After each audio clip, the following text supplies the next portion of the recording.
extraordinariamente y van a ser dos porque el 28 también es feriado. Lo importante de esta fecha es que, bueno, el 24 se declaró como Día de los Pueblos Indígenas.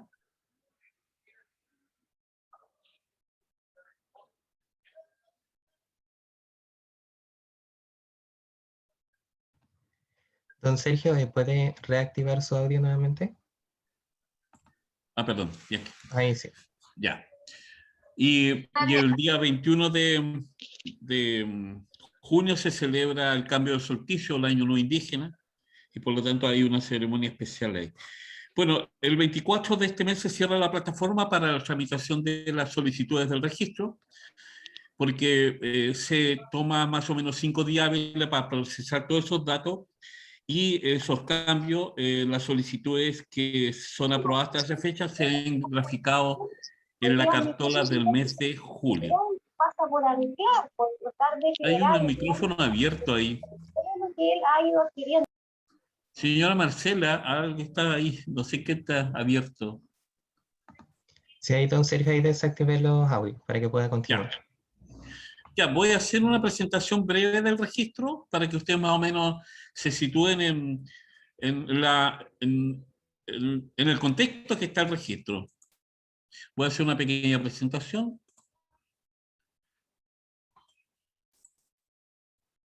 Y ahí está la presentación.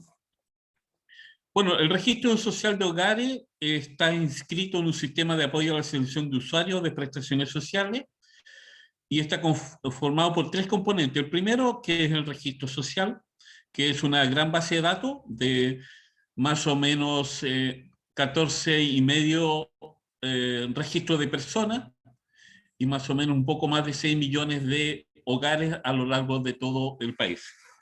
Y proporcionalmente en la región son aproximadamente 460.000 y la mitad en hogares, 220.000 y tanto. La mayor cobertura de registro en comuna respecto de la población proyectada por el INE está en la comuna de Tocopilla y la que tiene menos cobertura es la comuna de Sierra Gorda. Bueno, el otro componente es supervisión, que son básicamente planes de supervisión normal que se hacen regularmente 4 al año para supervisar variables del registro y solicitudes, entre esas cambios reiterados del jefe de hogar, cambios en la composición familiar, cambio de domicilio, algunos folios que son potenciales beneficiarios de los subsidios únicos familiares, etcétera, etcétera. O sea, hay planes de supervisión regulares. Y también se hacen planes de supervisión por denuncia. Los ciudadanos pueden hacer denuncias a través de la página ciudadana, que es registrosocial.gov.cl, ya la voy a reforzar más adelante, y ahí pueden llenar un formulario y hacer denuncia. Esas denuncias, una vez ingresada a la plataforma, pasa directamente al Departamento de Supervisión y ahí se implementa un plan de supervisión para supervisarlo justamente y resolver finalmente qué ocurre con esas denuncias. Y finalmente se puede hacer, las instituciones también lo pueden hacer a través de oficio o también a través directamente de la página de transparencia de cada uno de los servicios públicos. El otro componente es un apoyo o asistencia técnica que el Ministerio de Desarrollo Social entrega a los distintos servicios públicos, 50 más o menos, para poder apoyarlo en la selección de sus beneficiarios. Y esto porque, como toda la familia, no siempre tiene los recursos para hacer todo lo que quisiera y por lo tanto hay que priorizar o jerarquizar las prestaciones de manera de llegar en primer orden a quienes más lo necesitan, que es también un poco el sentido que tiene el registro social de hogares. Entre esas está también el apoyo al Ministerio de Educación para poder definir cada año los alumnos prioritarios y preferentes, que son básicamente los principales beneficiarios de la ley CEP. Voy a presentar el temario de esta presentación, que básicamente son los aspectos generales del registro, los tramos de calificación socioeconómica, el puntaje, si ustedes quieren, cómo se determina, que esto es muy importante de conocerlo, y el protocolo excepcional que se está operando a partir desde el comienzo de la pandemia, en marzo del 2020. Se establecieron protocolos excepcionales y ahí lo voy a mencionar también. Bien, ¿en qué consiste el registro social de hogares? Como yo mencioné, es una gran base de datos que está conformada principalmente por la ficha de información de la ficha de protección social, que se aplicó del 2006 hasta diciembre de 2015, y por lo tanto esa información migró al registro social de hogar a partir del 1 de enero del 2016. Y acá es importante considerar esto porque algunos hogares no tienen conocimiento de esto y piensan que no tienen registro, y cuando uno revisa, lo tienen. A mí me ha tocado verificar esto, sobre todo en adultos mayores, de manera que entonces ahí con esa información les permite hacer un montón de trámites. En algunos otros casos, la información que está hoy día en el registro proviene de la ficha social que se aplicó en 2013, tuvo una amplia cobertura y hay una información tal vez mucho más fresca que la ficha de protección social, y en esos casos se migró esa información al registro. Este instrumento, la ficha social, no alcanzó a ser un instrumento de estratificación del Estado, por lo tanto no prosiguió su curso y no se aprobó nunca que este fuera el instrumento legal como lo fue la ficha de protección social. Y finalmente, los datos administrativos, fundamentalmente de los ingresos, y este quizá es el gran cambio que tuvo el registro respecto de la ficha de protección social, porque hoy día los ingresos que reportan los ciudadanos al registro son contrastados con esta base administrativa, y son finalmente estas las que prevalecen sobre el reporte que hacen los ciudadanos de su ingreso. Estos datos son provistos por el Servicio de Impuesto Interno, la administradora de fondos de cesantía, la administradora de fondos de pensiones, la AFP, la superintendencia de pensiones y la superintendencia de salud, y hay información complementaria también que aporta el registro civil respecto de los RUN, y el Ministerio de Educación que aporta la información básicamente de las personas que pagan mensualidades en colegios subvencionados particulares. Toda esa información es la que compone la base del registro social de hogar. En general, el registro tiene 30 tipos de solicitudes agrupadas en ingresos, actualizaciones, complementos y rectificaciones.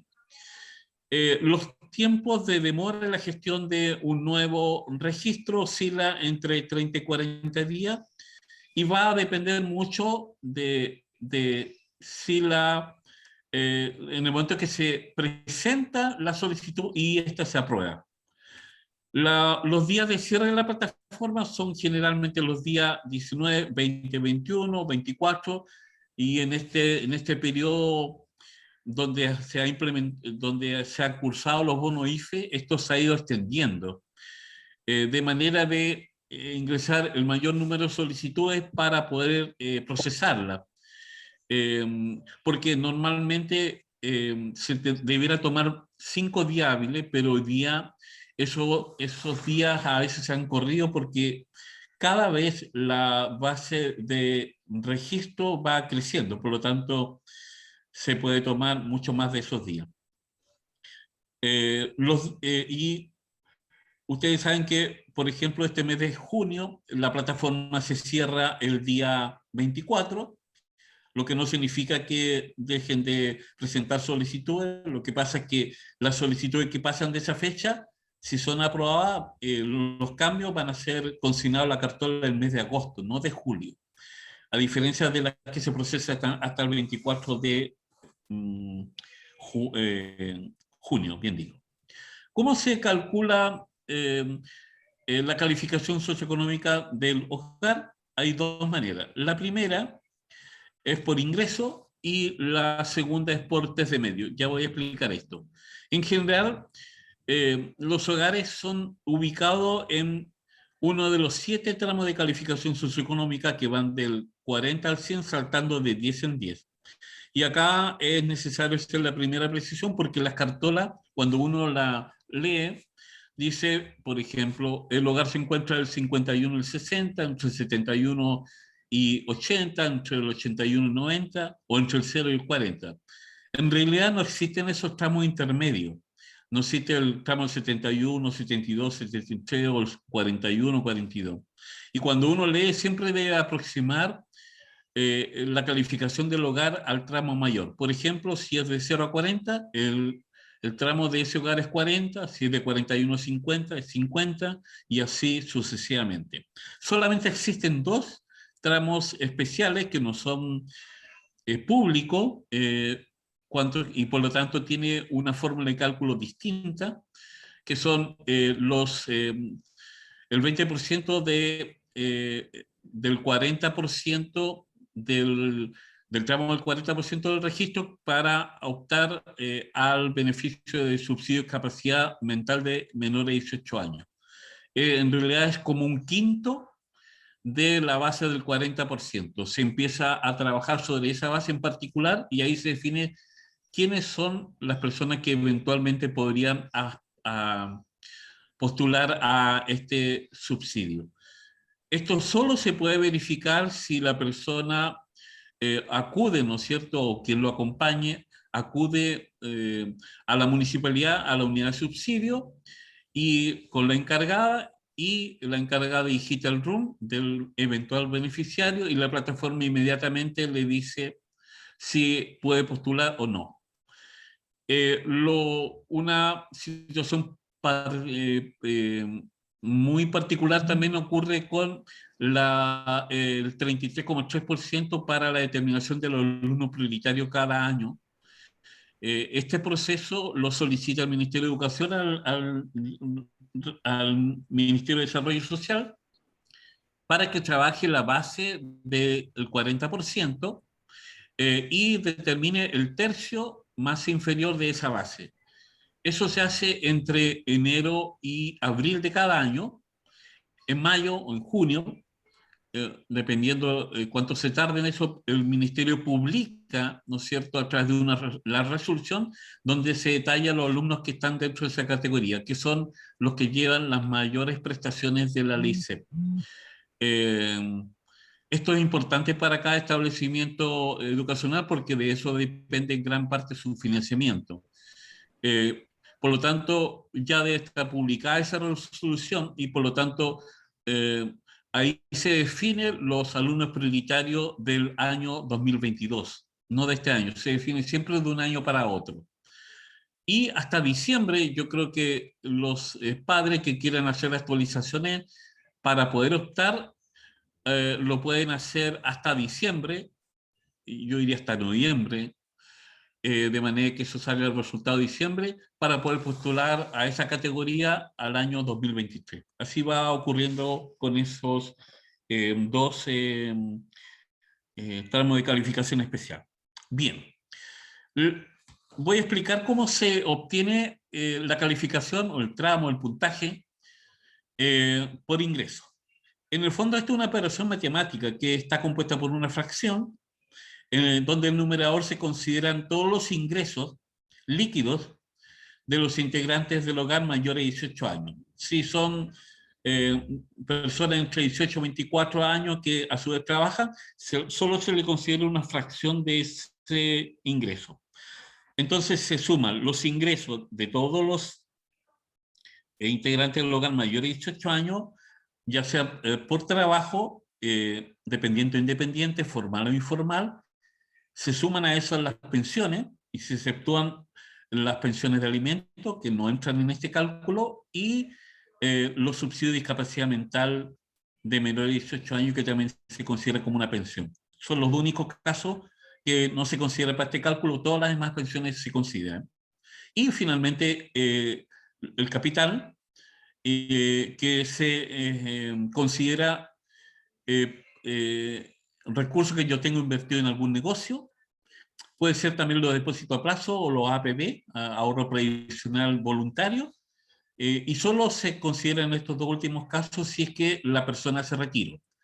Por ejemplo, el segundo retiro del 10%, ese retiro pagó impuestos. Y ese capital de la persona, si tiene el registro, se va a incorporar a este cálculo en algún momento del año. Esa sumatoria de los ingresos por trabajo más pensión por capital se divide, y aquí está el denominador, por lo que se llama un índice de necesidades, que en estricto rigor está compuesto por el número de integrantes elevado a 0,7. El 0,7 básicamente lo que trata de hacer es de recuperar la economía de escala en el presupuesto familiar. Por ejemplo, si yo cocino solo para una persona, con ese presupuesto, el costo unitario de ese almuerzo va a ser mucho más alto que si yo cocino para ese mismo, con ese mismo presupuesto para 2, para 3, para 4, para 5 personas. El costo unitario va disminuyendo y eso es un ahorro que se denomina, ¿no es cierto?, economías de escala. ¿Ya? Y a eso se le suma o lo que se llama los factores individuales de cada integrante, que está determinado por la edad de cada uno de los integrantes del hogar y el estado de salud de estos. Por ejemplo, en general, las personas entre 18 y 59 años de edad que no tienen dificultades de salud, el factor de dependencia es 0. Para esto se opera esta tabla que estoy mostrando, y ahí están los grupos etarios, va de 0 a 5, 6 a 14, y finalmente de 75 más. Y ahí están asignados los factores de dependencia, por ejemplo, de 0 a 5, sin discapacidad, inmediatamente le asigna un factor de dependencia de un 40%. Si los menores ahí presentan discapacidad, entonces se le asigna un 80%. Y así va operando la escala en función de la edad de los integrantes y el estado en que se encuentran, ¿ya? Y eso da un resultado numérico que ubica el hogar a alguno de los 7 tramos de calificación que yo mencioné recientemente. Los tramos están determinados por rangos de ingreso según el número de integrantes del hogar. Por lo tanto, no es un monto fijo, es un monto que está dentro de un rango, y ese rango es el que establece, por ejemplo, los tramos. Y por lo tanto hay límites entre cada tramo, y todo eso se revisa mensualmente. Lo que quiero decir que los tramos, los límites que se conoce como los umbrales, y los hogares son revisados mes a mes y pueden cambiar. Por ejemplo, un hogar que esté en el tramo del 40 y que no hace y no modifica ninguna información de su registro, puede saltar fácilmente el mes siguiente al tramo del 50, porque los tramos y los umbrales cambiaron, porque esos están sujetos a indicadores macroeconómicos. Entre esos, el más importante, el IPC, que está determinado por la canasta alimentaria y no alimentaria, que utiliza principalmente el Instituto de Estadística. Por lo tanto, los tramos de calificación del hogar no son fijos, pueden ir variando de mes a mes, y esto es importante de revisarlo y de tener un historial ahí de cómo se comporta, porque eso puede ser un elemento que en algún rato impida el acceso a algunas prestaciones sociales, ¿ya?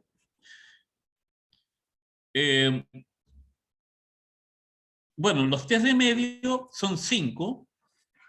Básicamente, los test de medio son una revisión que se hace al hogar respecto de ciertos estándares. Por ejemplo, si alguno o más integrantes del hogar tienen cobertura de ISAPRE. Si tienen un plan de alto costo, el hogar va a ser movilizado al tramo del 50, y si tiene un plan de muy alto costo, al tramo del 90. Después están los pagos de mensualidad en colegios particulares, aun cuando este no moviliza, pero sí es de referencia. y se consideran pagos de mensualidades sobre los 100.000 pesos. Después está los vehículos a nombre de algún integrante del hogar, cuya tasación fiscal sea igual o superior a 6,5 millones.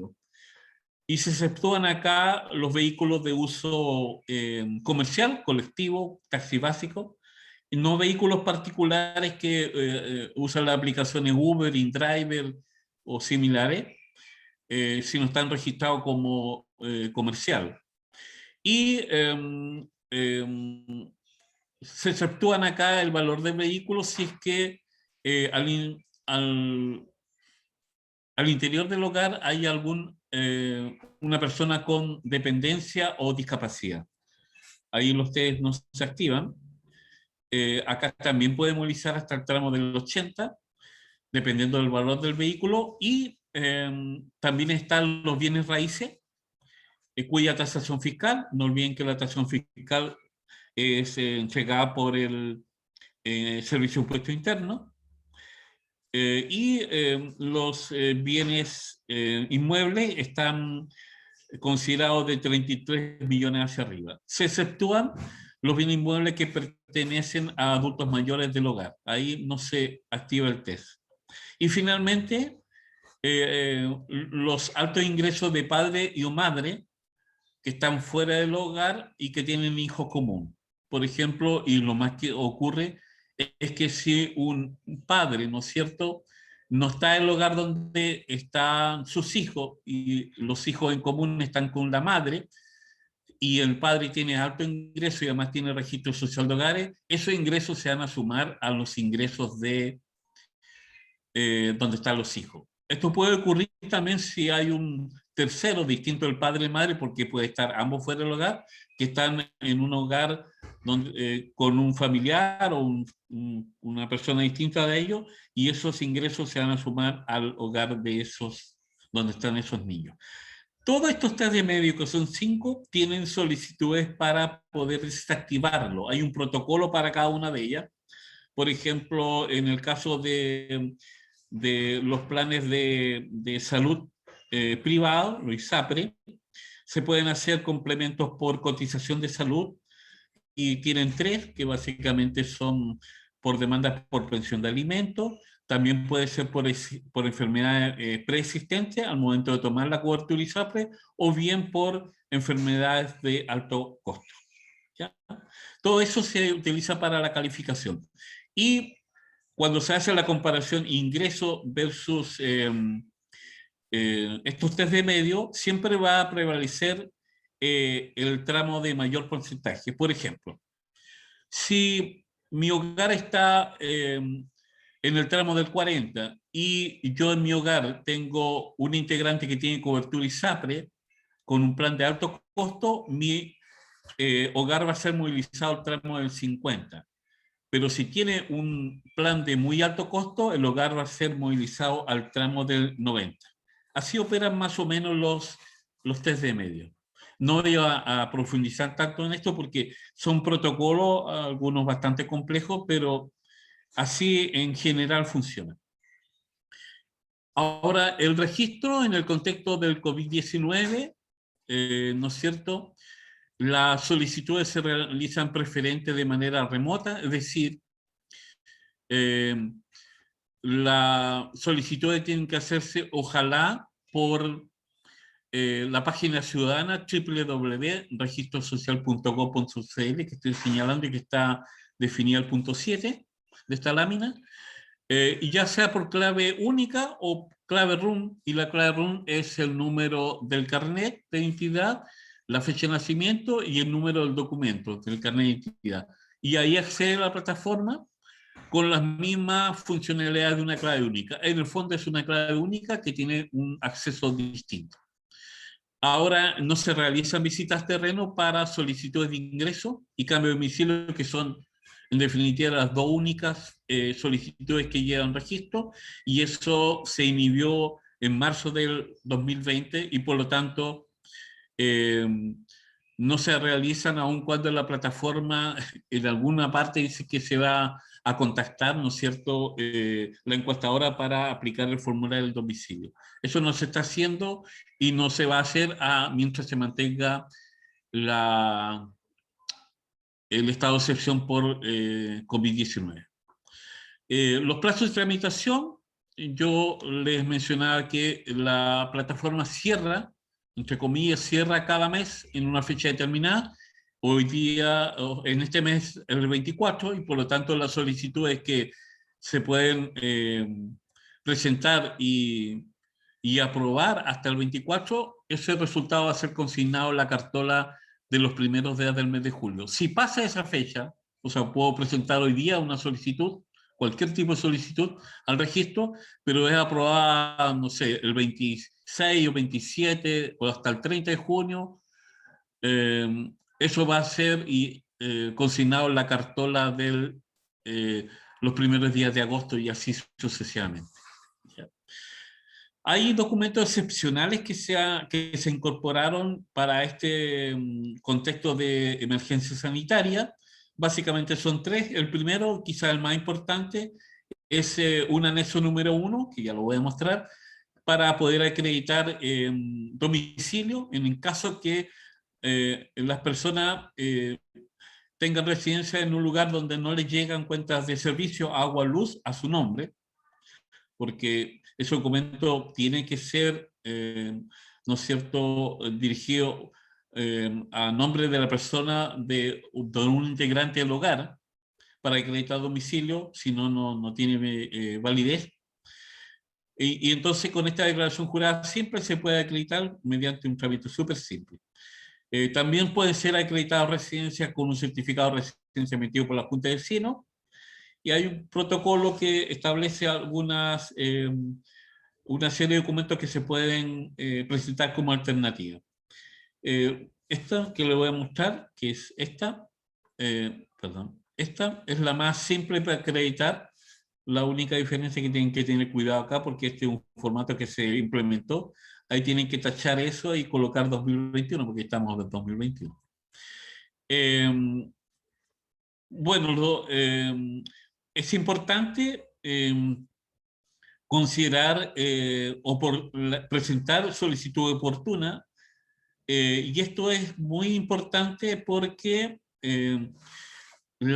por ejemplo, cuando uno postula, sobre todo en lo que se refiere a cambio de la composición familiar, que yo diría que es el aspecto que ha tenido más dificultades. Por ejemplo, un hogar que ha cambiado jefe de familia, y el jefe de familia ya no está, y no está hace tiempo, pero que sin embargo el hogar postuló en algún momento al ingreso familiar de emergencia y se adjudicó, ¿no es cierto?, los montos respectivos de su oportunidad, y esos montos siempre son pagados al jefe de hogar, que está registrado en el registro.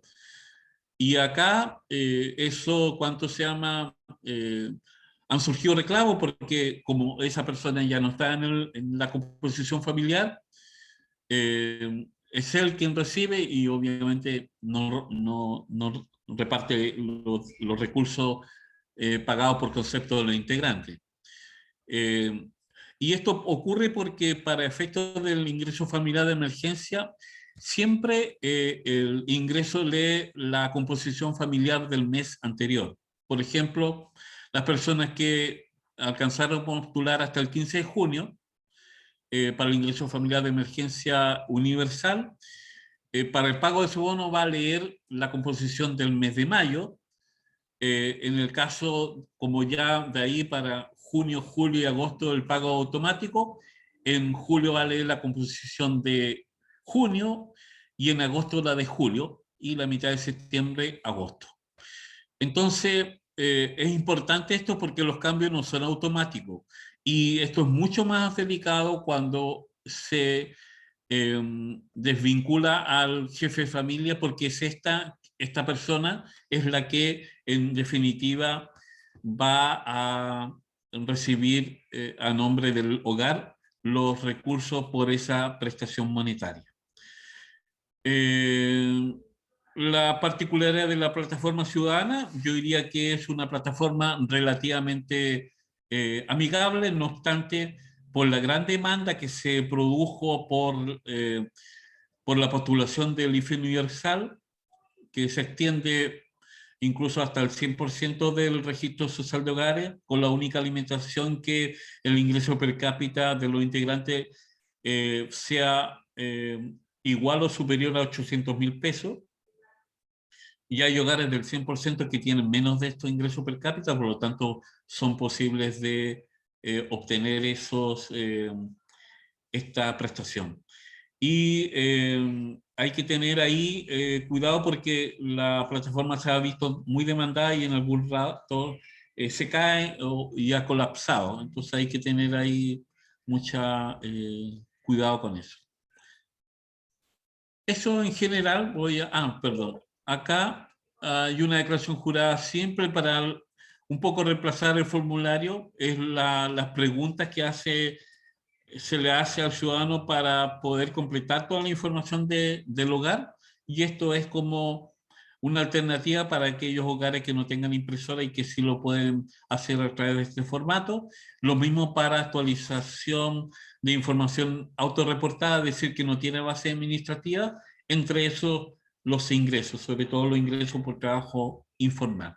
Esos son formatos que existen en la plataforma y que lo pueden utilizar para salvar, sobre todo cuando en el hogar no hay impresora y es necesario subir esos documentos. ¿Por qué? Porque ese formato se puede trasladar a una hoja en blanco con mano escrita, fotografiar, porque la plataforma admite formato JPG también. Eso. Y ahí yo dejo abiertas las consultas. Muchas gracias, don Sergio, por la información que nos entregaba. Mencionarles igual ahí a los vecinos, si es que alguno tiene duda o consulta, puede levantar su mano o prender su micrófono y realizársela a don Sergio. Si es que alguno tiene ahí alguna duda o consulta. Hola, buen día, don Sergio. Tengo una consulta respecto al tema de la solicitud del IFE. Ya. Resulta que mi cuñada se separó de quien era el jefe de hogar. Ya. Entonces ella hizo la solicitud de desvinculación del jefe de hogar, pero ella me consultaba, pero yo desconozco esa parte y aprovecho de preguntarle a usted si es que una vez que la aprueben esta desvinculación, ella queda como jefe de hogar de la vivienda del grupo e incluye a sus 2 hijos, ella puede recibir posteriormente este beneficio a pesar de que se va a aprobar pasado el 15?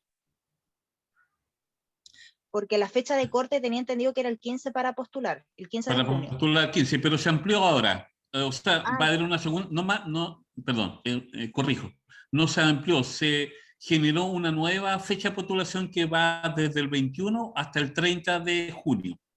ya, entonces ella podría caer dentro de esa Si es que no solicitud. postuló antes, no. Po. O sea, si es que postuló Lo que antes, pasa es que bueno, está en proceso, claro, está en proceso de esperar el resultado de la desvinculación. ¿y cuándo De ella presentó la solicitud de desvinculación? la semana pasada, el 13 de junio. Ya. A ver, hagamos el siguiente ejercicio. Si esa solicitud que fue presentada el 13 de junio es aprobada hasta el 24 de junio, ese cambio va a estar consignado en la cartola del 1 o 2 de julio recién. Ya. ¿Ya? Ahora, en julio, el IFE va a leer la composición de junio, que todavía va a estar esta persona. En agosto recién va a leer la composición del hogar y probablemente ahí va a haber cambio de pago a la persona que aparezca como jefe de hogar en la composición del hogar del mes de julio. Ya, perfecto, ya comprendo. Ya, Eso va a entonces, depender de si aprueban esa solicitud antes del 24, del porque si 24, pasa claro. para después del 24, eso va a quedar en la cartola de Agosto, agosto ya. claro. Y Sí, ahí va a esa era ser un mi poco más duda. complicado. Ya, ya, don Sergio, muchas gracias. No hay qué. Don Sergio, aquí tengo una consulta de una vecina. ella menciona y dice que, bueno, su hija está elaborando su registro social de hogares, pero ella quiere incorporar a su pareja. Es ella, la hija tiene una hija y tiene a su pareja, pero resulta que su pareja está en un grupo familiar aparte, que es con parte del papá. Entonces ellos están haciendo el trámite de desvinculación del otro hogar, pero resulta que la persona que es jefe de hogar no quiere desvincularla. ¿Cómo puede hacer el trámite ahí ella para desvincularse esa persona? O sea, es que quiere salirse de un grupo, de un hogar, pero la otra persona no quiere desvincularlo. ¿Cómo lo puede hacer? ¿Quién, a ver, esa persona que quieren desvincular es mayor de 18 años? Sí, Ya. Y entonces, por lo que entiendo, está eh, ella con su hija. sí. Ella tiene registro ya, ¿no es cierto? O sea, ella lo está solicitando porque no tiene un registro social de hogares. Entonces lo está No tiene, ya. solicitando O sea, para... y quieren conformar, entonces, y en ese, perdón, para entenderme, y en ese registro que están solicitando, perdón, Ahora sí. Sí, que había una ya. interferencia de micrófono. Y en ese registro que están solicitando, ¿está incorporado él? No, porque él pertenece a otro grupo No, no, no familiar. importa. Ujú, O sea, lo que pasa es que si ella hizo una solicitud y no lo incorporó, ujú. no lo va a poder incorporar hasta que tenga nuevo registro, ella. Ya, Ahora, si es mayor de 18 años, ella puede solicitar la incorporación y cuando se le acepten va a salir automáticamente del otro registro, no hay que hacer desvinculación. ya. Entonces la persona que es jefe de hogar del otro registro no es necesario que ella autorice de vincular a la No, persona que si es sea... mayor de edad, no. Ah, Basta que ya. sea mayor de edad, si hay otra persona que lo quiere vincular en otro registro y él acepta, va a salir automáticamente cuando ya la otra persona tenga su registro ese integrante. Ah, ya. Ya, don Sergio, muchas gracias. Ahí le dejo ahí la oportunidad a otro vecino si que quiera preguntar algo.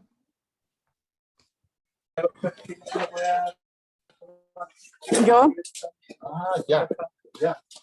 ¿Aló? Dígame. Mire, buenos días. Buenos Mi días. nombre es Rosana. Soy presidenta de la Junta de Vecinos, la José Papi. Hay gente que tiene por ejemplo, yo voy a poner en mi caso, yo trabajo en el municipio, ¿En cuál municipio? ¿ya? ¿Antofagasta? Municipalidad de Antofagasta. Ya. Yo perjudico a mis hijos automáticamente por la protección social que tengo yo. Ya. Tengo un hijo que está estudiando y yo tengo 90 de puntaje y él no puede postular a nada. Él estudia y no puede postular a nada porque yo soy la dueña de casa. Y mi otro hijo trabajaba, pero tuvo un accidente, ya lleva un año con discapacidad de su pierna porque tuvo un accidente en moto. También no puede postular porque también tiene problemas. Y aparte de que yo como persona natural, hay varias vecinas que tienen que hacer lo mismo. Por ejemplo, hay vecinas que están solitas y no tienen solamente una plata que le da el gobierno y tienen 90 de puntaje. Yo no sé a qué se debe eso. Y están en muy mala situación y no pueden postular a nada. A ver, una precisión ahí, señora Rosana. Yo, bueno, tendríamos que revisar caso a caso. Teniendo los RUN, uno podría saber que... Ahora, es importante precisar que aun cuando esté en el tramo del 90, esa persona puede postular al IFE universal.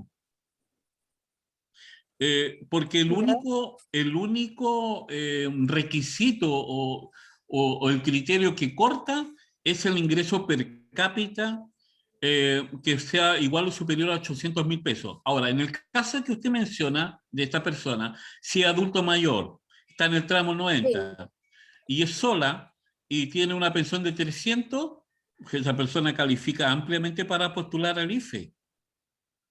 Sí, Y pues si no lo ha ahora, hecho, ahora, pues. ahora, porque yo Sí, le pues. dije que postular ahora al IFE, porque ahora hasta el 100%, se me dice, eso ella no lo sabía, hay varias que no lo sabían, pero Mucho. cuando te daban el bono, los otros bonos, No, porque no que entra. los otros bonos, claro, los otros bonos tenían muchas más restricciones, pues, obviamente no podía. Claro, Pero eso es claro, porque así quedó la ley, pues.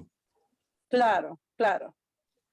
Y eso no hay ninguna posibilidad, tienen que volver a hacerse 8 encuestas para que la vayan a ver realmente cómo está la situación de ellas. No, no, no, no, no. O sea, si eso es lo que corresponde, la mayoría que corresponde. Lo que pasa es que un hogar unipersonal, si uno aplica la fórmula, en el fondo eh, va a quedar el ingreso, ya sea por pura pensión, dividido por uno, y esos son los ingresos, y eso lo ubica inmediatamente en un tramo distinto del 40. O sea, una persona, un hogar unipersonal que está compuesto por una persona que solamente tiene el ingreso mínimo, va a estar inmediatamente en el tramo del 70, sí. Para Sí, que usted tenga más o menos una referencia. Los ya, hogares no son ya, comparables, pero más o menos para que tenga una referencia.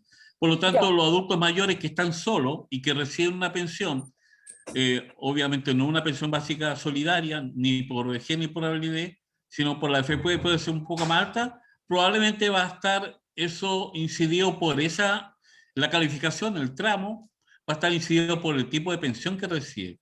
Y ahí no hay forma de modificar eso, salvo que la persona aumentara eh, los grados de dependencia, por ejemplo, que ahí podría haber un recálculo de la calificación, pero no necesariamente se va a mover de tramo, porque como yo mencioné, los tramos están entre rangos de ingreso. A lo mejor el promedio va a bajar, pero va a quedar en el mismo tramo, ¿entiendes? Porque no son eh, ingresos fijos, tienen un rango los tramos.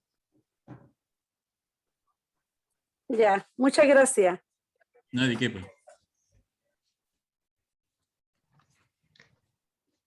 Don Sergio, aquí surgió otra pregunta de parte de los vecinos, que es respecto a la temática de la discapacidad. Están Ya. preguntando si es que la discapacidad o las enfermedades, por ejemplo, crónicas, se consideran en la calificación del tramo.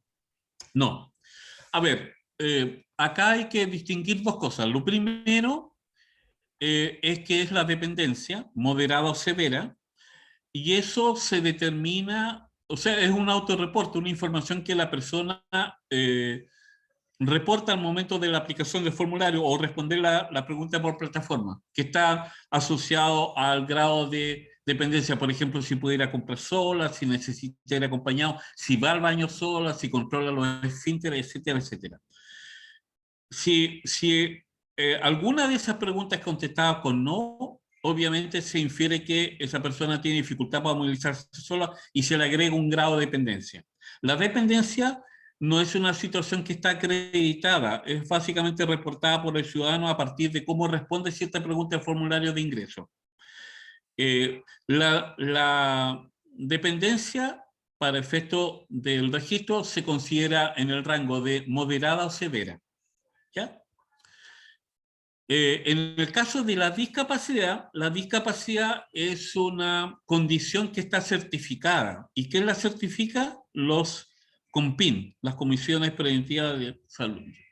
Y entonces, eso al momento de que el COMPIN establece, ¿no es cierto?, el grado de discapacidad, eso se registra en el registro civil, le dan un carnet de discapacidad y esa información migra automáticamente al registro social de hogar. ¿Ya?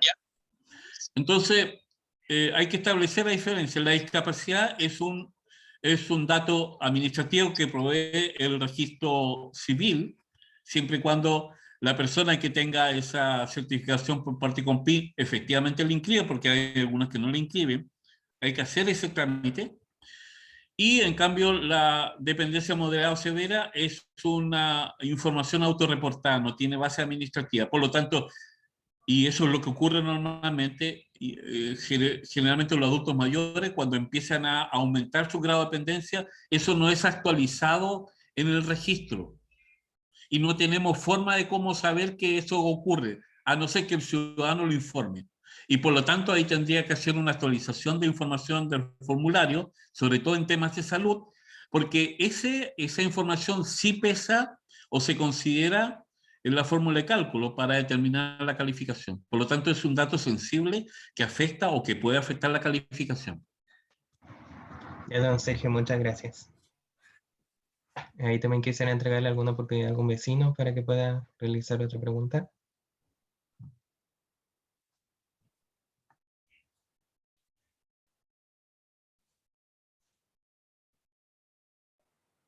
Hola, buenos días.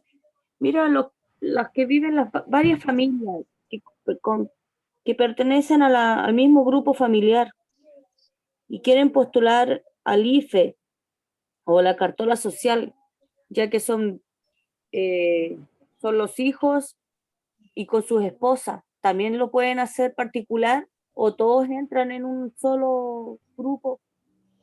¿Para postulación del IFE, dice usted? Sí, tanto para la postulación del IFE como para también la cartola de... Ya. A ver, o sea, para el registro, más que para la cartola. Claro, para el registro, que Porque es más... la cartola es como el certificado del registro. Mm. A ver, en términos generales, en un mismo domicilio puede haber más de un hogar. ¿Ya? ¿Cómo se determina esto? En función de que los hijos, si viven con los padres, estos estén emancipados. O sea, los hijos, si quisieran tener un registro, lo pueden hacer en ese mismo domicilio, pero tienen que acreditar ingresos. Porque si dependen económicamente de los padres, no hay emancipación, o sea, es el mismo hogar en definitiva. Por lo tanto, ahí hay que tener esa primera consideración. Es decir, puede haber más de un hogar, y de hecho lo hay, en un mismo domicilio donde viven los padres y que tienen su propio registro, y los hijos que tienen su propio registro. Pero estos se supone que son independientes económicamente de los padres. Eso se da, y por lo tanto cada uno puede tener su propio registro, siempre que cumplan esa condición. Y por lo mismo pueden postular independientemente al ingreso familiar de emergencia, si cumplen los requisitos. Ya, gracias. Don Sergio, bueno, hacerle aquí otra consultita que se levantó de parte de los vecinos, que respecto a si cuando los pagos que se realizan, ya sea por diferentes beneficios, en el registro social de hogares se coloca algún tipo de cuenta y esta es solamente cuenta RUT o se puede escribir otro tipo de cuenta, por ejemplo, cuenta corriente, etcétera. Para efecto del IFE, porque Claro, eso no se pide en el registro. Para el IFE, claro, lo primero que hay que considerar es que para la postulación del IFE solo se puede hacer en la página web, ¿no es cierto? No se puede hacer en forma presencial la postulación del IFE. Se hace en la página ingresodeemergencia.cl y ahí puede ingresar con clave única o con la de RUN, exactamente lo mismo. Ahora, en una parte, cuando uno postula, la página despliega ahí un formulario en el cual solicita los datos como el correo, teléfono, y le pregunta si tiene o no cuenta en algún banco. Si dice, porque ahí la pregunta es dicotómica, sí o no. Si uno responde no, va a pago presencial y la persona le va a desplegar un menú donde le conviene o tiene que seleccionar dónde le conviene en el fondo que le pagan ese pago presencial. Si son adultos mayores y le pagan pensión, obviamente eso va a ir en el mismo pago donde se pagan las pensiones. Ahí uno tiene que seleccionar. Sí, por lo tanto, no necesariamente una persona puede tener cuenta RUT y optar por el pago presencial. Ahora, si selecciona la cuenta bancaria, ahí da las distintas formas, o sea, las distintas alternativas de cuentas bancarias en distintos bancos. O sea, puede ser una cuenta corriente del Banco de Chile, Scotiabank, el BCI, y los distintos tipos de cuentas. Da exactamente lo mismo. El menú es completo, es como cualquier banco. No exclusivamente cuenta RUT en el Banco Estado. Da la alternativa para otro banco y otro tipo de cuentas. ya, don Sergio, muchas gracias. Ahí quisiera entregarle la oportunidad para que pueda continuar si es que tienen alguna otras presentaciones. Y ahí después los vecinos puedan ahí levantar más dudas.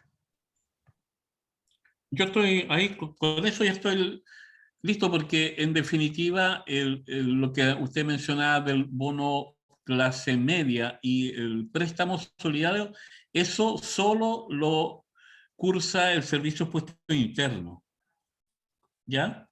Esos bonos, incluso el proyecto de las pymes que fue recientemente aprobado, esas postulaciones solo se pueden hacer por línea a través de la página del Servicio de Puestos Internos.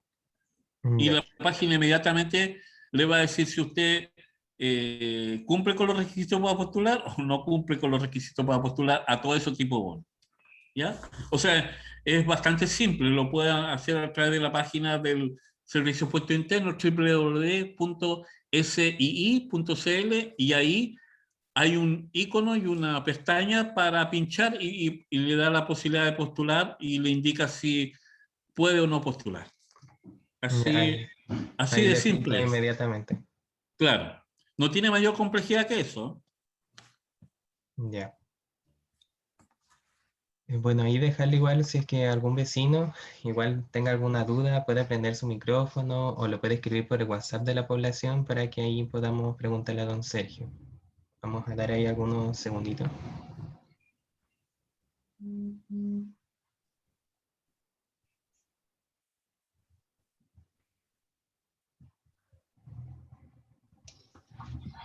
Buenos días, don Sergio.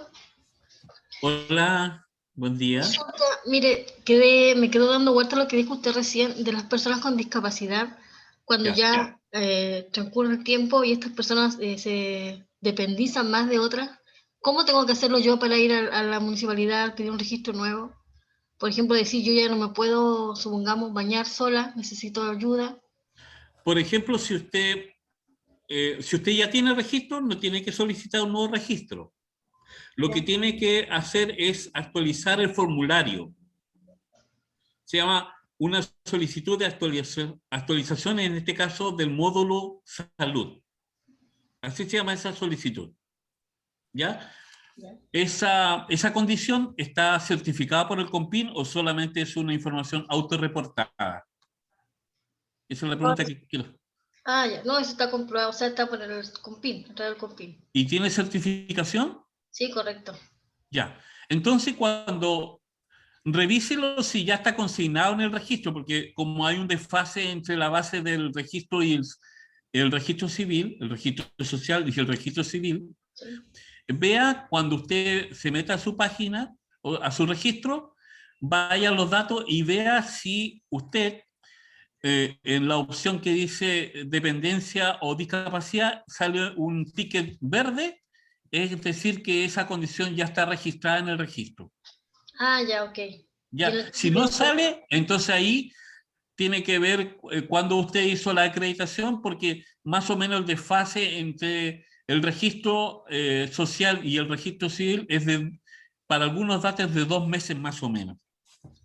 Ah, ya. Y en algún rato entonces va a aparecer. Ahora, si fue hace mucho tiempo, ya debería estar registrada. Ah, ya, me voy a fijar. Listo, muchas gracias. Ya, ok. Mire, buenos días. Yo tengo una pregunta que me hicieron. Claro. Son de padres separados, ¿ya? ¿Ah? Pero el padre puso al menor, al hijo, como carga, y lo tiene la madre. Y la ha intentado colocarla en el registro social y le dice que no, porque ya está registrado el hijo como carga, siendo que la madre lo tiene al cuidado.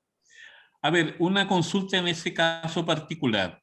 Ahí habría que tener el documento de, en este caso el tribunal, si que tiene los cuidados personales, uno u otro.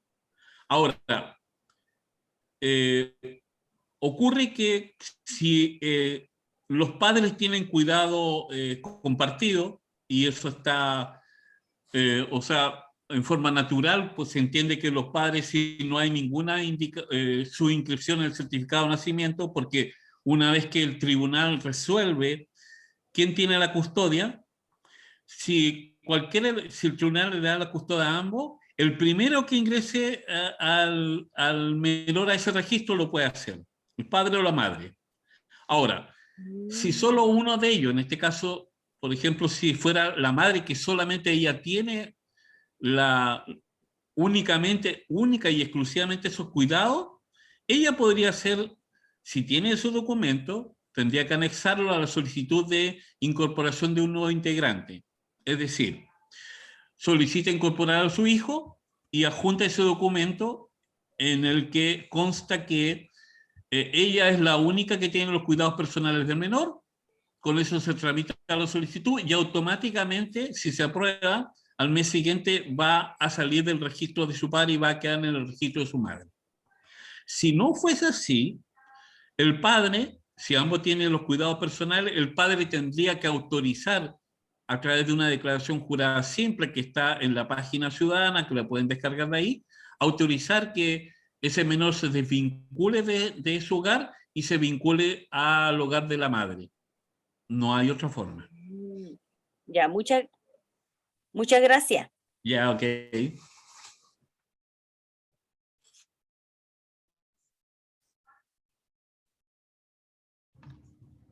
Don Sergio, aquí tengo otra consulta. Se la voy a leer de manera textual. Los matrimonios separados de hecho y ambos trabajan, ¿se suman para ambos ingresos para postular al IFE? Si están en el mismo registro, da lo mismo la condición legal que estén juntos. Ya. O sea, si están en el mismo registro, ambos son mayores de edad y ambos tienen ingresos por trabajo, esos ingresos se van a sumar para efectos de la calificación. Ah, ya. Ya, porque ahí estaba preguntando un vecino. ¿Y hay algún otro vecino que tenga alguna duda o consulta? ¿La puede realizar? ¿Puede prender su micrófono? Yo vuelvo a consultar. Disculpa, pero Consulte nomás, hay que a lo mismo que aprovechar. estábamos antes. Ya. Aquí, claro, la señora me explica que dice que mi esposo se fue, no, nunca más volvió. Nosotros nos separamos y a la vez yo tuve de carga a mi hijo, nunca hice ningún papel judicial y nada de eso. Bueno, ahí está el error. Si el Claro, padre se va, a lo menos uno tiene que presentar una demanda, y sobre todo si los hijos están con él. Bueno, ahí hay un no, montón el hijo de... está con Ya. ella el hijo. Y cuando quiso hacer por el IFE, ahí explica que el hijo lo tiene el padre, pues entonces, ¿cómo Pero ubicar? lo tiene incorporado a su registro. Pero Claro, ¿quién tiene los cuidados personales? ¿Ella? sí, pues ella está Entonces con el ella tiene que hacer una solicitud de incorporación de nuevos integrantes de su hijo y acompañar ese documento. Ah, no tiene, pero no tiene documentos del tribunal, pues. No, pues nada, si se separaron y se No, fueron y entonces todo, tiene sí. que, No tiene que tiene nada hacer que ver. ese documento, formalizar esa situación, porque si no, no va a poder hacer más nada. Ah, ya, sí, porque eso pregunta, ella no tiene nada, entonces tiene que hacer todo eso Tiene que ir y al tribunal de familia. claro, y de ahí recién, Exactamente, que va a pasar unos buenos meses ahí. claro, ya, listo, gracias. Ya, ok.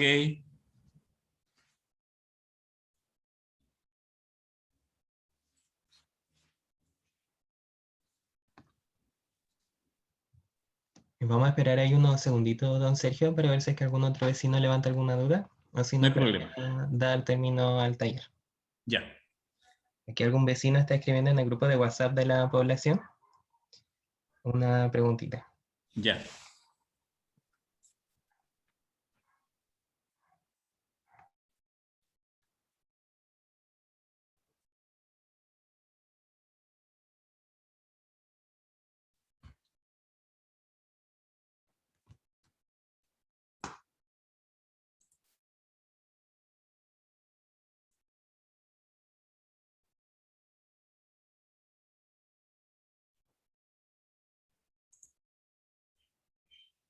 Mientras tanto, yo le hago otra pregunta. Mire, la vecina acá le pagan la FP, porque ella trabaja. Y ella postuló al IFE y dice que no le salió porque no era del 40% y ella solamente le pagan la FP para poder tener FONASA.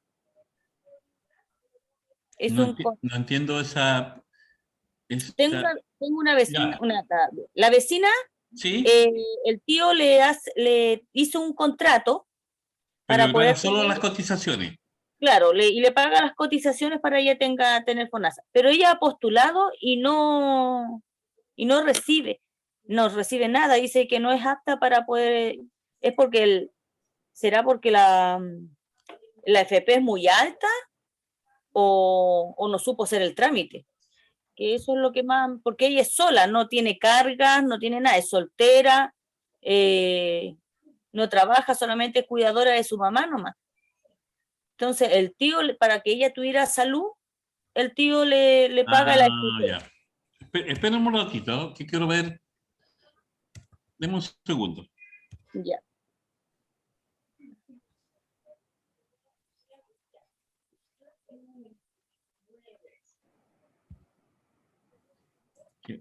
Quiero ver el caso en puntual. Deme un segundo.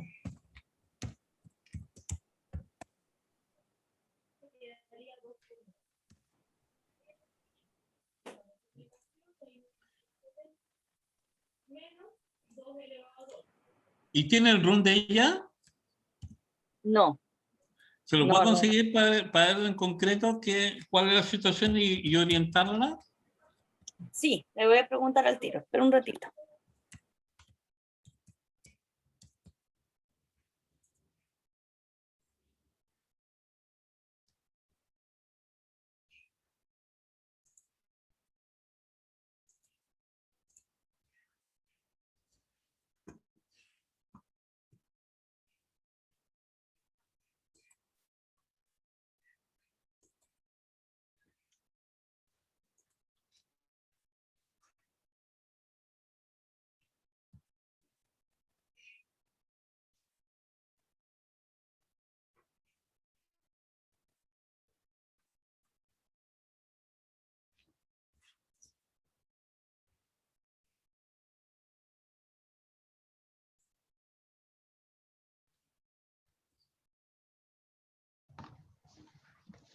Don Sergio, mientras Dígame. ella está esperando, tengo otra consulta de aquí de parte de una vecina. Ya. Menciona y dice, si mi hermano no tiene una cartola del hogar o un registro social de hogares, igual puede postular al IFE, él tiene discapacidad y saca su pensión. Sí, para el IFE universal, que partió ahora en junio, el IFE, para aquellas personas que han presentado su registro y que aún no lo tienen, va a considerar una vez que tenga su registro esa postulación. Lo que quiere decir que hoy día, aun cuando no tenga registro, o sea, el 21 ya, si que no postula hasta el 15, lo puede ser el 21, postula aun cuando todavía no tenga registro.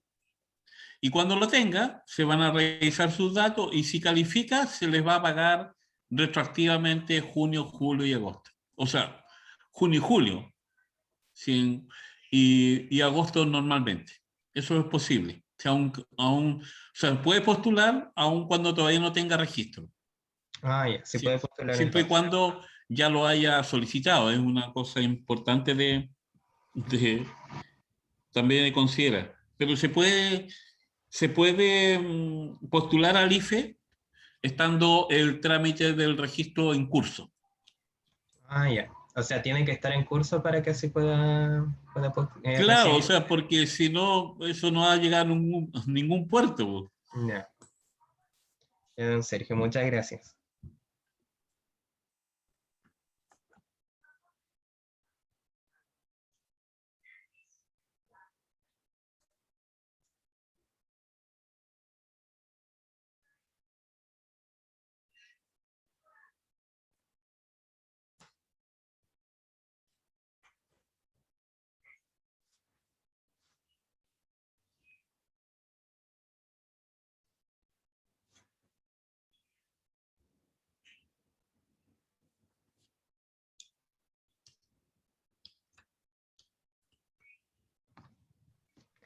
Don Sergio, aquí surge otra pregunta y mencionan si es que usted nos podría explicar nuevamente como los tramos excepcionales de parte del 40%. O sea, lo que usted nos mencionaba con respecto a la discapacidad. El tramo del 20% se saca del 40%, es como el quinto del tramo del 40%, es el 20% del tramo del 40%.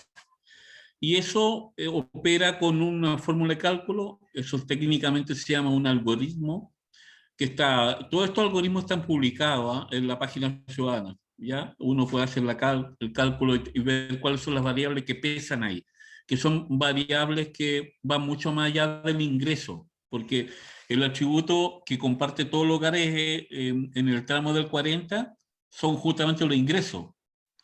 Por lo tanto, empieza a trabajar con otras variables, por ejemplo, hogares monoparentales versus hogares biparentales. Cuando son hogares parentales, si tienen jefatura femenina, esos son los que prioriza. Y cuando tiene hogares con jefatura femenina, a menor escolaridad de la jefe de hogar, esa entra dentro de los 40. Así más o menos como el trabajo que hace esa fórmula de cálculo. Entonces, ahí, como ese es un tramo de calificación que no es público, uno no lo puede ver por cartola, por ejemplo, ni tampoco en la página, y si yo tengo en mi interior una persona con discapacidad mental, ¿no es cierto?, menor de 18 años, yo la única manera que puedo saber si esa persona califica para el subsidio de discapacidad mental es acudiendo a la municipalidad, a la encargada de ese subsidio, y que esa persona digite el RUN de esta potencial beneficiario. No hay otra forma.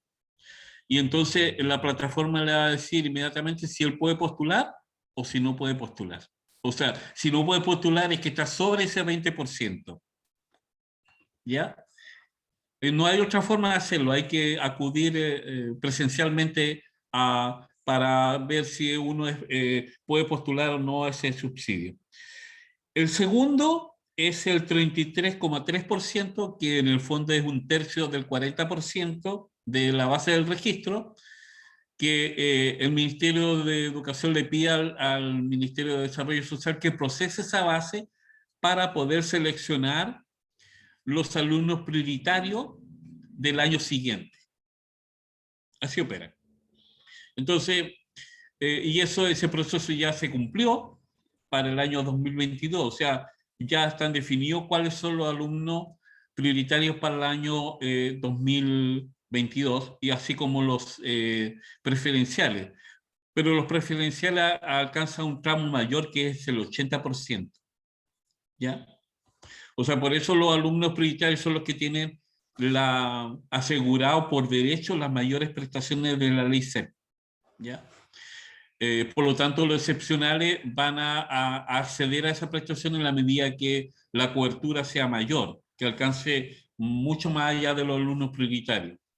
Y eso se hace cada año entre enero y abril.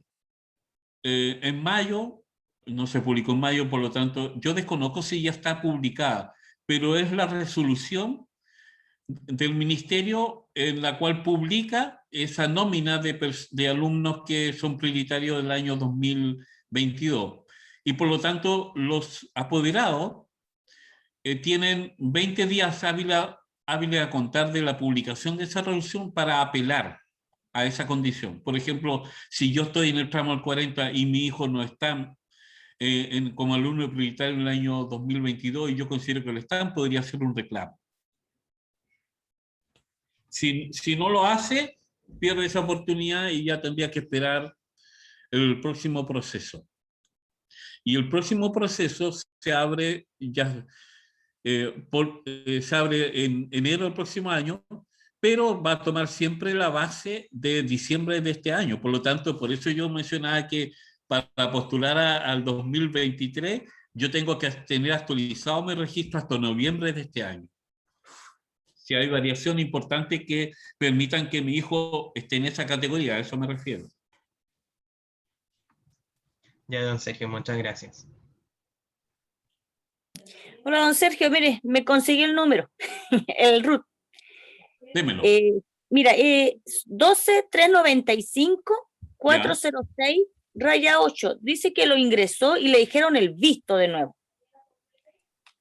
Lo pudo ingresar y le dejaron el visto. Más allá no, ¿A qué se refiere con el visto? no sé, eso fue lo que ella me dijo, porque la niña la que tenía problemas, su señora era la Claudia, y ella dijo, ella tiene, dice que la pudo ingresar y hacerle que le dijeron que sí le iban a Deme el aprobar. run de nuevo. 12-395-406-8.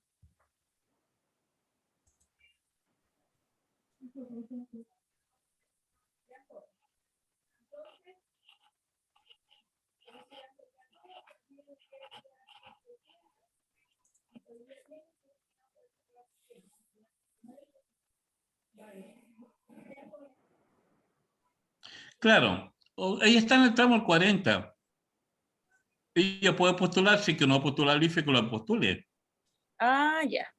Porque, mire, porque los ingresos que de ellas por trabajo, lo que pasa es que aun cuando solo paguen las cotizaciones, ya sea de cotizaciones de salud o por adicionales, lo que pasa es que la superintendencia de salud o de pensiones toma esa cotización e infiere el monto de la remuneración. Y esa es la que carga en la plataforma. Independiente de que la persona no reciba ese monto, ¿me entiende? ¿Aló? Sí, sí, le entiendo. O sea, Sí, le entiendo. por ejemplo, si el tío de ella le paga la imposición, claro, la superintendencia de salud, si es solamente FONASA para que tenga cobertura de salud, la superintendencia no va a saber que ella no recibe nada por trabajo, ¿me entiendes? Solamente está cubierta. Pero Claro. la superintendencia infiere que ella tiene esa remuneración. Yeah. Y eso es lo que carga la plataforma, pero no obstante está en ese tramo, así que ella califica ampliamente para el IFE. Si que no lo postuló, que lo postule ahora el 21. Ya. Gracias. Mire, y tengo otra pregunta que me acaba de llegar de un vecino. Dice, Vamos a ir a la vida juntos, parece. dice, claro, la mamita postuló al IFE y no le salió. Ya. Dice. ¿Y Entonces, tiene el run de ella? Sí, me lo mandó. Me mandó al tiro el RUT. 7-110.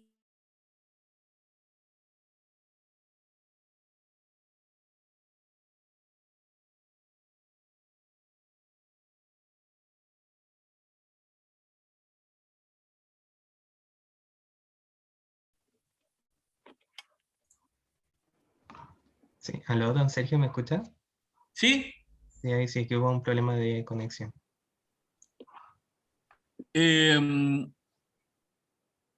¿Ella puede postular?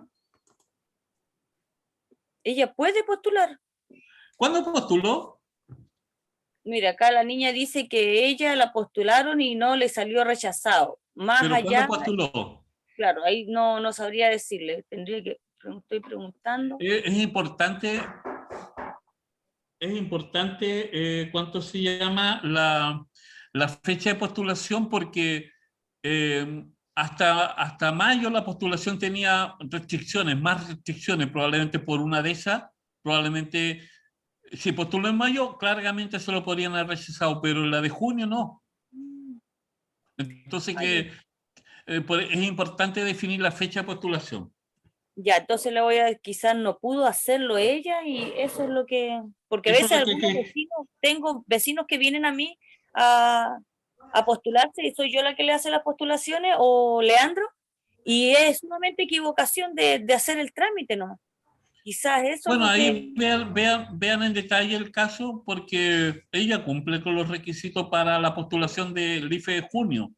Por lo tanto, si no postuló hasta el 15 o postuló en mayo, que postule ahora el 21. Ya. Listo. Muchas ¿Ya? gracias. No hay de qué, pues. Don Sergio, hacerle ya la última preguntita para dar término al taller. Esta Ya. preguntita es respecto a si es que en el cálculo de registro social de hogares, como por ejemplo los ingresos, se consideran las propiedades o vehículos. No sé si que usted se acuerda antes cuando se venía a hacer la encuesta o venía el asistente social y uno escondía las Se cosillas. considera, o sea, a ver, Ujú. o sea, para efecto de la calificación, a ver, va a depender de varias cosas. Por ejemplo, del monto de esas propiedades. Cuánto se llama, si es, y esa es tasación fiscal. Estamos hablando de propiedades sobre los 33 millones de pesos, tasación fiscal. O sea, usted sabe que la tasación fiscal no tiene nada que ver con la tasación comercial.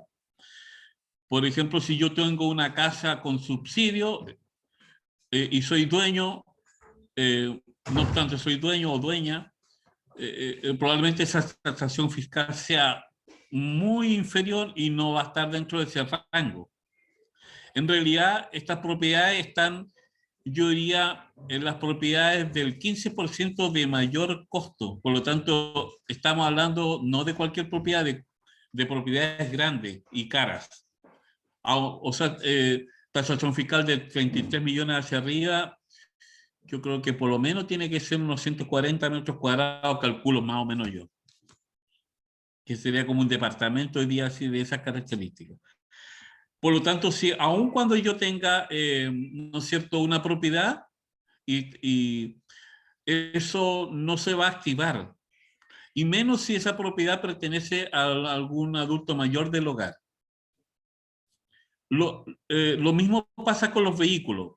Por ejemplo, si yo tengo 3 vehículos y estos están incorporados como vehículos comerciales, siempre el registro me va a tomar el de mayor costo, pero ese costo está definido por la tasación del Servicio de Impuesto Interno, no la tasación comercial. Entonces tengo que ver el año de esos vehículos y la sumatoria me da más o menos eso. Ahora, si está inscrito como comercial, no va a pasar más nada, salvo que el tercero, si es se va a considerar el tercero o más de 3, el de mayor costo. ¿Ya? Ya, en serio. Ahora, independiente del valor del vehículo, si incluso un vehículo puede ser, no sé, último modelo y cuesta, no sé, mucha plata, pero al interior del hogar hay una persona con discapacidad o dependencia moderada severa, tampoco se va a considerar. Hay ciertas excepciones. Eso lo pueden ver en la cartola. Cuando usted emite la cartola, casi al final de la cartola, sale si el hogar tiene o no activado un test de medio. Inmediatamente le dice, ¿y qué test de medio tiene activado? Eso se lo menciona la cartola. Ah, ya, don Sergio. Muchas gracias igual por esas aclaraciones. Igual son como bien específicas. Sí, porque a veces la gente no lee bien. Bueno, en general nosotros no leemos nada, porque somos malos para leer, pero eso hay que leerlo porque está casi al final y claro, la persona dice, ¿por qué yo si tengo bajo de ingreso tengo esa calificación? Y claro, cuando uno lo revisa bien, está un test de medio activado. Y eso es lo que moviliza al hogar a ese tramo alto. Claro. Sí, muchas gracias, don Sergio, igual por esas aclaraciones. Bueno, don Sergio, ya para dar término al taller, queremos agradecer su participación, queremos agradecer también la información que usted nos entregó, que sabemos que es confiable, agradecer también por todos estos temitas que están aclarados de registro social de hogares, que sabemos que muchos de los temas son muy amplios. Y bueno, ahí recién acaba de levantar la manito una vecina, Selena, si es que quiere hacer su pregunta, la puede hacer ahora. Hola, buenos días, disculpe la demora. Me quedó dando vuelta lo que dijo don Sergio anteriormente, es que sobre, en mi caso, por ejemplo, mi madre, ella está por el COMPIN, ella tiene una discapacidad, pero por el registro social de hogares ella no figura. Entonces como que me quedó dando vuelta lo que dijo que hay que ir al registro civil y sacar un certificado. ¿Cómo sería eso? ¿Y tiene el RUN de su madre? Sí, sí lo tengo. Démelo. 15 024 Espéreme. sí, 15024. sí, 772 ¿Ya? -1. Sí.